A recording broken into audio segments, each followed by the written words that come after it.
Everyone, आज हम class 12 chemistry start करने जा रहे हैं। चैप्टर 2 सॉल्यूशन से स्टार्ट करेंगे। बिल्कुल इस चैप्टर को बेसिक से लेंगे। आपने क्लास 11th में एक मोल कॉन्सेप्ट नाम पे चैप्टर पढ़ा था, तो इसमें कहीं भी उसका मोल कॉन्सेप्ट का नाम नहीं आ रहा है, लेकिन उसके सारे जो टर्म्स थे, नॉर्मेलिटी, मोलैलिटी और सारी चीजें जो थी, मास परसेंट, वॉल्यूम परसेंट, वो इसमें आएंगी। तो बिल्कुल पहले हम व्हाट इज एवोगैड्रो नंबर, हमारे एवोगैड्रो नंबर वही होते हैं 6.022 into 10 to the power 23 atoms, molecules, जो भी कह लो, ठीक है। तो इसको हम क्या कह सकते हैं, ये 1 मोल के बराबर होता है।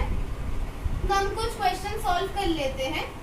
मैं कुछ क्वेश्चन दे रही हूँ। 3.011 into 10 to the power 23 okay atoms of He।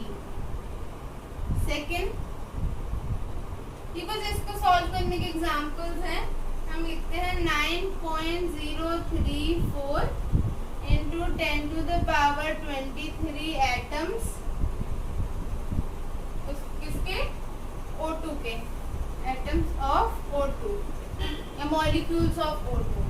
और थर्ड क्वेश्चन हम ले रहे हैं 18, उसी के मल्टीपल्स में लेना, तो हमें सॉल्विंग में आसानी हो जाएगी। 18.069 into 10 to the power 23 okay atoms of neon Ne, ठीक है। और हम एक और लास्ट देख लेते हैं, ठीक है। ये 3 हमारे क्वेश्चंस है। तो इनका एवोगैड्रो हमें निकालना है, एवोगैड्रो नंबर, जिसमें कितने मॉलिक्यूल्स, कितने एटम्स आएंगे हमारे, कितने मोल्स निकलेंगे। तो इसके लिए हमारा फर्स्ट क्वेश्चन के लिए ये डिवाइड बाय दिस नंबर आ जाएगा, तो ये हमारा 0.5 मोल्स आ जाएंगे। इसको हम ऐसे लिखेंगे 3.011 into 10 to the power 23 upon 6.022 into 10 to the power 23। तो 23 से 23 कैंसिल, तो ये 2 टाइम्स आ रहा है हमारा, तो 1/2, ये 0.5। तो ऐसी हमारी कैलकुलेशन से ये 0.5 मोल्स आ जाएगा। वैसे ही जब हम सेकेंड एग्जांपल ले रहे हैं 9.034 into 10 to the power 23 atoms of O2। तो O2 के एटम्स के लिए हम जब इसको कैलकुलेट करेंगे तो हम 9/6 लेंगे, तो इसका आंसर आ जाएगा हमारा 9/6 जब करेंगे तो ये 1.5 मोल्स में आएगा। सेम कैलकुलेट करके हम निकाल सकते हैं, उसी के मल्टीपल से। अब हम इसका थर्ड जो है, जब इसको 18/this करेंगे तो ये हमारा आ जाएगा 3 मोल्स, ठीक है। तो वही हमारा जो एवोगैड्रो नंबर होता है, given moles divide by Avogadro number करके हम उसके मोल्स निकाल सकते हैं। तो ये हमारा था। इसके बाद हम देखते हैं एटॉमिक मास और ग्राम एटॉमिक मास क्या होता है। तो हमारा जो एटॉमिक मास होता है उसके AMU बोलते हैं हम। तो जो हमारा 1 AMU कितना होता है, 1/12 पार्ट ऑफ कार्बन। ये तो हम 9th से पढ़ते आ रहे हैं कि हमारा कार्बन 12 जो होता है उसका 1/12 पार्ट को हम 1 AMU बोलते हैं। ग्राम एटॉमिक मास क्या होता है हमारा, GAM, उसको हम लिखते हैं 6.022 into 10 to the power 23 atom of element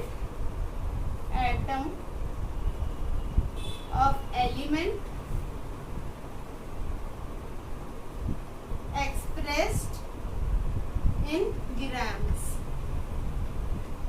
ठीक है। और लोग कहते हैं AMU और ग्राम्स इक्वल होते हैं, नहीं। ग्राम में जब हम एक्सप्रेस करते हैं और AMU में एक्सप्रेस करते हैं तो वो डिफरेंट चीजें होती हैं, ओके। तो हम इसके लिए क्वेश्चन देखते थे, जैसे हमारा मॉलिक्यूलर मास और ग्राम एटॉमिक मास में क्या डिफरेंस होता है।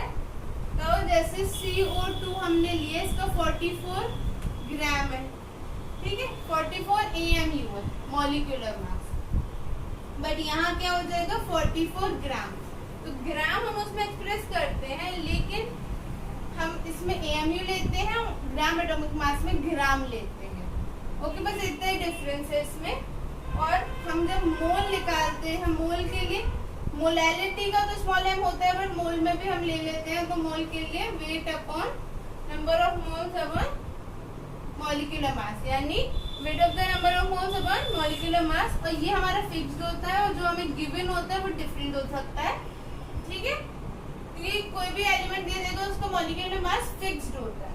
अब इसके लिए हम 3 क्वेश्चंस देखते हैं। तो मैंने इसके ग्राम एटॉमिक मास पे 3 ले लिए। इसका फॉर्मूला होता है मोल का, हमें मोल निकालना है इसमें, weight of substance upon molecular मास। तो इसमें वेट ऑफ सब्सटेंस हमें 49 ग्राम दिया है और इसका मॉलिक्यूलर मास कितना होता है 98। तो ये हो गया हमारा 1/2 यानी 0.5 मोल, ठीक है। इसके मोल्स आ गए। इसमें भी हमारा वेट ऑफ सब्सटेंस 1.7 दिया, इसका मॉलिक्यूलर मास होता है 17। तो ये हमारे आ गए। जब इसको हम करेंगे तो 1/10 तो 0.1 मोल, ठीक है। वैसे ही जब इसको हम करेंगे 46 अपॉन इसका मॉलिक्यूलर मास होता है 23 इज इक्वल टू हमारा ये हो गया 2 मोल। वो हमारा आ रहा है 0.5 मोल, 0.1 मोल और 2 मोल। इसके बाद हम देखते हैं, हम कुछ कॉन्सेंट्रेशंस देखेंगे जैसे मास percent, volume percent, molality, molarity और नॉर्मेलिटी, और उसके बाद हम देखेंगे पीपीएम यानी पार्ट्स पर मिलियन। इस चैप्टर में हमें दिया हुआ है सॉल्यूट और सॉल्वेंट का फॉर्मेशन, सॉल्यूशन बनाता है। तो हर जगह हम सॉल्यूट को बी लेंगे, सॉल्वेंट को ए लेंगे और फिर सॉल्यूशन बनेगा। तो हम पहला देख रहे हैं मास परसेंट। तो मास परसेंट का फॉर्मूला लिख लो। मास परसेंट होता है number of mass of solute, mass of solute in gram, ठीक है। और mass of solution, mass of solution ये भी ग्राम में इनटू 100। तो ये हमारा मास परसेंट आ जाएगा। मास of solute upon mass of solution into 100, ये हमारा मास परसेंट का फॉर्मूला होता है। तो हमारा जो भी उसमें मास दिया होगा हम निकाल सकते हैं। अब इसके आगे एक क्वेश्चन देखते हैं। हमारा क्वेश्चन क्या है,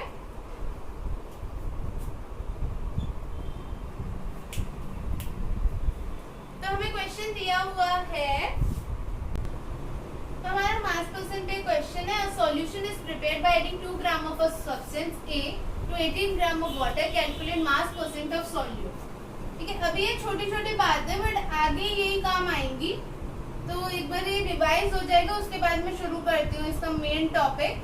तो हम क्वेश्चन नंबर 1 सॉल्व कर लेते हैं। मास परसेंट हमारा क्या होगा, mass of solute, mass of solute by, mass of solution into 100। Mass of solute दिया है 2, सॉल्यूशन 2 + 18 20 और ये हमारा हो जाएगा 100। तो ये कैंसिल हो जाएंगे, हमारा आ जाएगा 10। तो 10% आ गया हमारा मास परसेंट, ओके। अब हम इसके बाद देखते हैं मोल फ्रैक्शन हमारा क्या होता है।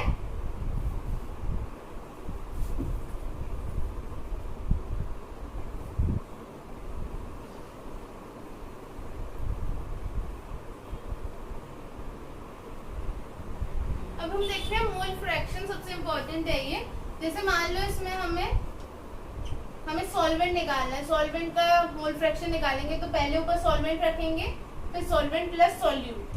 फिर अगर हमें सॉल्यूट का निकालना है तो solute upon solvent plus solute, यानी नीचे दोनों का सम आता है यानी पूरा सॉल्यूशन, और जिसका निकालना है उसके नंबर ऑफ मोल्स। और अगर जो हमारा मान लो कि एक का हमने निकाल लिया तो 1 माइनस करके भी हम उसको निकाल सकते हैं। जैसे हमने सॉल्यूट का निकाल लिया तो हम सॉल्वेंट का निकाल सकते हैं, सॉल्वेंट का निकाल लिया तो हम सॉल्यूट का निकाल सकते हैं, ठीक है। तो जैसे आपको क्वेश्चन में कुछ 3 परसेंटेज दिए होंगे कि इस चीज का इतना परसेंट है तो मोल फ्रैक्शन निकालो, तो जिसका पूछा है उसको ऊपर रखेंगे, बाकी जो 2 3 जितने भी दिए हैं उनको सबको उनका फ्रैक्शन सम करके नीचे रखेंगे। तो जो जैसे मान लो उस क्वेश्चन में वाटर का निकालने दिया है तो हम नीचे ऊपर वाटर का रखेंगे, बाकी जितने भी जैसे वाटर, इथेनॉल, एसिटिक एसिड, बाकी सबका सम नीचे कर देंगे और फिर एलसीएम करके उनको सॉल्व कर सकते हैं। इसके आगे देखते हैं अब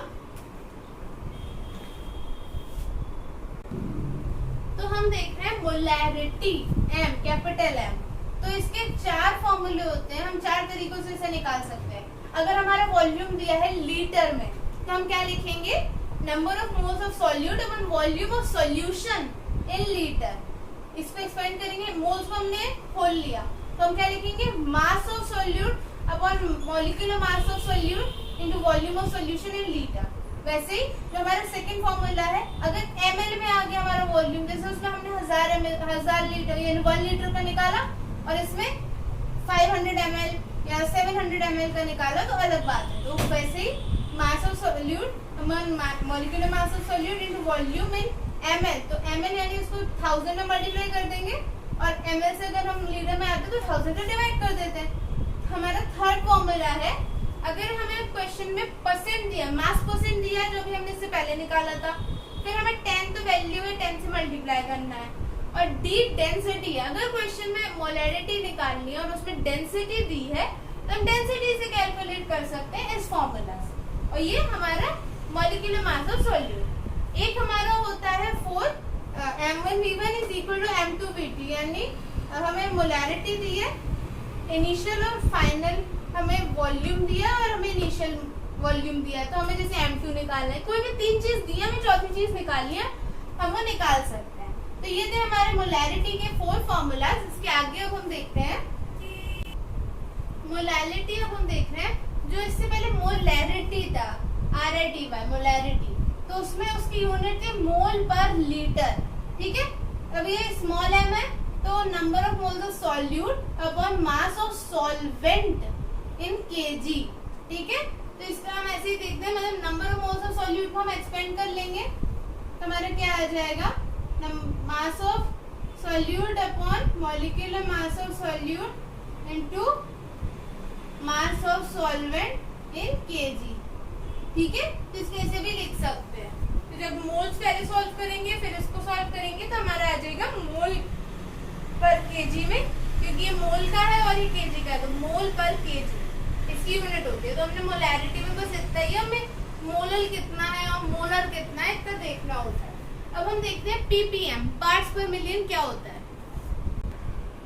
तो ये हमारा ppm यानी पार्ट्स पर मिलियन। तो ppm ऑफ सॉल्वेंट कितना होता है, तो mass of component A,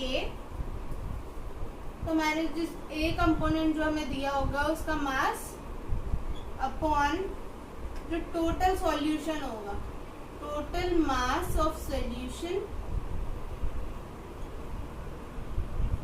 into 10 to the power 6।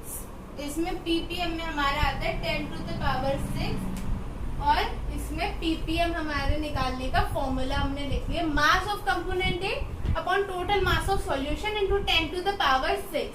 अब हम देखते हैं इसके आगे हमारे एक क्वेश्चन देख लेते हैं ppm पे। तो ये हमें एक क्वेश्चन है रैंडम, हम ले रहे हैं जो हमारा mole fraction of solute 1 molar aqueous solution में कितना होगा, तो हमें मोल फ्रैक्शन देखना है। तो एक और फॉर्मूला है मोल फ्रैक्शन का, हमें क्या, मोलैलिटी अपॉन मोलैलिटी प्लस 55.5। ठीक है, इसे भी याद रखना, मोलैलिटी अपॉन मोलैलिटी प्लस 55.5 भी मोल फ्रैक्शन ऑफ सॉल्यूट होता है। ठीक है, तो इसका 55.5 क्या आया, देखते हैं कैसे आया। 1 kg में हमारा 1 लीटर में हमारा 1000 ml होता है, तो हमारे इसके लिए 1000 ml में 1000 डिवाइड बाय 80 हमारे वाटर का, तो ये 55.5 आता है, इसलिए वाटर के रिस्पेक्ट में हमारा ये आ जाता है 55.5। तो जैसे इस क्वेश्चन के लिए हमें क्या दिया 1, तो 1 मोलैलिटी अपॉन 1 प्लस 55.5, इसका आंसर क्या आ जाएगा 1 अपॉन 56.5। ठीक है, तो ये इसकी मोलैलिटी हो जाएगी। जब इसको हम पॉइंट्स में लाएंगे तो हमारा आएगा 0.018, और मोल फ्रैक्शन जो होता है उसकी कोई भी यूनिट नहीं होती क्योंकि वो फ्रैक्शन की चीज है, तो इसमें हमारी कोई भी यूनिट नहीं होती। अब इससे रिलेटेड आप छोटे छोटे जो क्वेश्चंस होते हैं वो लगाइएगा, और इसके आगे हम हैंडल और उसकी चीजें देखेंगे। Thanks for watching, please like, subscribe and share.